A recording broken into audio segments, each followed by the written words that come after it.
In Privacy Watch, Facebook is under more scrutiny after it was accused of paying teens to spy on their phones. According to TechCrunch, the social networking giant has been paying participants up to $20 a month for access to private messages, emails, web searches, and browsing activity. In a statement, Facebook objected to parts of the report, writing, quote, "Despite earlier reports, there was nothing secret about this.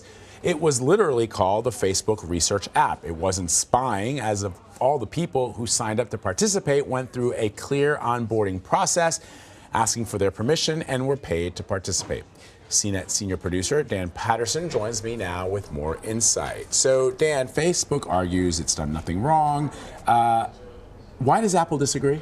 So, under the Apple terms of service that developers use to put applications on your phone, this type of behavior is prohibited. Now, there is a way to get your application on a phone by being a developer, and many people who've made apps, myself included, many of our colleagues, use this little side application to make sure that the app that you've built is working correctly and that it is doing all the things you want it to do. Apple contends that Facebook violated their terms in terms of what they're allowed to gather and the language they use to convince people to turn over data. According to the TechCrunch story, Facebook was even paying some teens for access to even screenshots and other type of data that came from not just the application itself, but from other applications on the phone. So what is the purpose of this app in the first place? What is Facebook researching?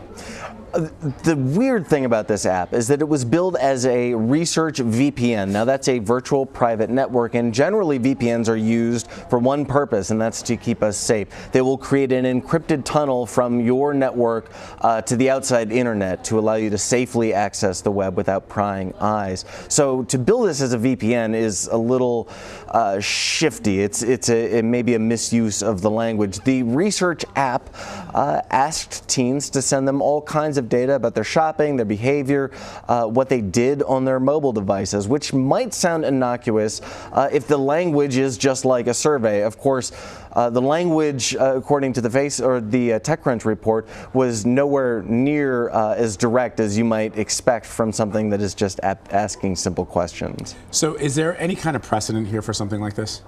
Yeah, look, it's freezing. We have a polar vortex. The relationship between these two companies was already pretty cold. It's ice cold now.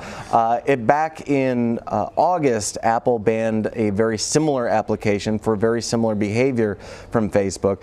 These are two of the largest companies in the Valley, and to see Apple outright ban this application is really a shot across the bow. There is no ambiguity about this.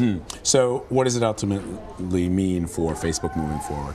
It means that they have to be very careful about how they place applications on mobile devices. They're already under a lot of scrutiny when it comes to the data that the Big Blue app, that's a primary Facebook app, as well as other applications like WhatsApp and Instagram, gather from the phone. So Facebook needs to examine their relationship with the two major platform companies, mobile platform companies, Apple and Google. Right now they're still on Android, but if they continue to do these things, Apple will continue to fire back.